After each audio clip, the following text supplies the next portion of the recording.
মুহূৰ্তৰ অন্য এটা জৰুৰী খবৰ লৈ আহিছো। ভোটৰ সময়তহে মুছলমান লোকসকলক আচলতে প্ৰয়োজন হয়। মুছলমানৰ পৰা ভোট লৈ তাৰ পাছতে উচ্ছেদ কৰা হয়। মুছলমানক উচ্ছেদ কৰি আদানীক মাটি দিব বিচাৰিছে এতিয়া মুখ্যমন্ত্ৰী ডক্টৰ হিমন্ত বিশ্ব শৰ্মাই। আৰু আমি কোনোপধ্যেই আদানীক মাটি দিব নিদিও, দুখীয়া মানুহক লৈ হেতালি নেখেলিব বুলি এবাৰ গৰজি উঠিছে সাংসদ ৰকিবুল হুছেইন। বিশদ তথ্য আমি আপোনালোকক জনাইছো। ভোটৰ সময়তহে মুছলমান লোকসকলক প্ৰয়োজন হয়। যি ভোট গ'ল তাৰ পাছতে আৰম্ভ হয় উচ্ছেদ। মুছলমানৰ পৰা ভোট লৈ আৰু তাৰ পাছতে আচলতে তেওঁলোকক প্ৰৰোচনা কৰাৰ এতিয়া এছামে অভিযোগ আনিছে।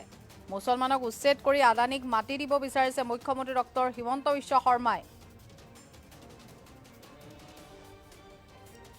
মুছলমানৰ পৰা ভোট লৈ তাৰ পাছতে উচ্ছেদ কৰে আৰু ধুবুৰীত এইবাৰ এনেধৰণে গৰজি উঠিছে সাংসদ ৰকিবুল হুছেইন।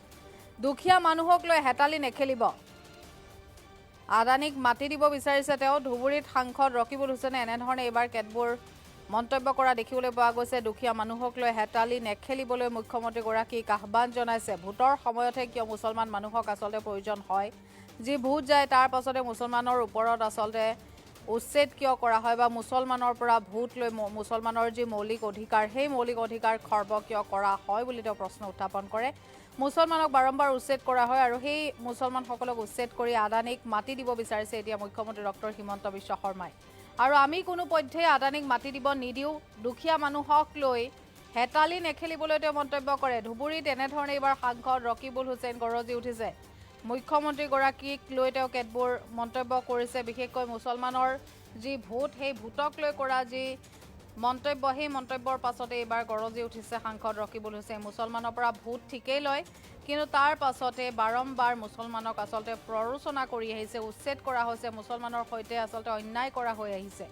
আৰু মুছলমানসকলক উচ্ছেদ কৰি আদানীক মুখ্যমন্ত্ৰীগৰাকীয়ে মাটি দিব বিচৰাৰ কথা উল্লেখ কৰে। দুখীয়া মানুহক লৈ হেতালি নেখেলিব, ধুবুৰীত সাংসদ ৰকিবুল হুছেইন এইবাৰ গৰজি উঠিছে। মন্তব্য আছে, আগবঢ়াইছো।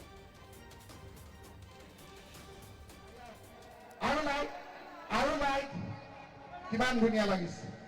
আমি কেনেকে শান্তিৰে পোহৰত থাকিব বিচাৰো। হিমন্ত বিশ্ব শৰ্মা ডাঙৰীয়া, আমাৰ এই দুখীয়া মানুহক লৈ আপুনি হেতালি নেখেলিব, পাপ লাগিব আপোনাৰ। গতিকে আপোনালোকৰ এই লোকসকলে লগত থাকি আপোনালোকৰ বুকুত কামুৰিব, আপোনালোকৰ পৰা ভোট ল'ব, আৰু যদি ভোট দিয়ে ইলেকশ্যনৰ এসপ্তাহৰ পিছতে তেওঁলোকে আপোনালোকক উচ্ছেদ কৰিব। এই সময়ত তেওঁলোক আপোনালোকৰ লগত নাহে। আসাম এপি মেম্বাৰ সকলোৱে নিশ্চিত ক'ব যে আমাৰ ইয়াত আদানীক আমি মাটি নিদিওঁ। ক'ৰবাত আপোনালোকে মাটি দিবলৈ আহিছে য'ত মানুহ নাই, তেনেকুৱা জেগাত যদি আদানী আম্বানী মাটি দি থাকক, আমাৰ ইয়াত ইমান দিন বহুতি হৈ থকা সেই মানুহৰ আপোনালোকে উচ্ছেদ কৰি মাটি দিলে নহ'ব। আপোনালোকক ৰঙা চকুৰে দেখুৱাইছে ৰাইজ, নিৰ্বাচনটো যাব দিয়ক। আমি আপোনালোকৰ ওচৰলৈ আহি আপোনালোকৰ লগত হাতত হাত মিলাই এই ৰক্ষা কৰিবৰ কাৰণে যুঁজ দিম। মই ৰকিবুল হুছেইনে আপোনালোকক কথা দিছো ৰাইজ। নিৰ্বাচনৰ সময়ত আৰু নাই কিমান ধুনীয়া লাগিছে। আমি কেনেকে শান্তিৰে পোহৰত থাকিব বিচাৰো। হিমন্ত বিশ্ব শৰ্মা ডাঙৰীয়া, আমাৰ এই দুখীয়া মানুহক লৈ আপুনি হেতালি নেখেলিব, পাপ লাগিব আপোনাৰ। গতিকে আপোনালোকৰ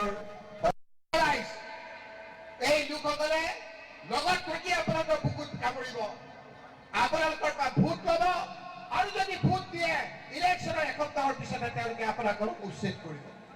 এই সময়ত তেওঁলোক আপোনালোকৰ লগত নাহে।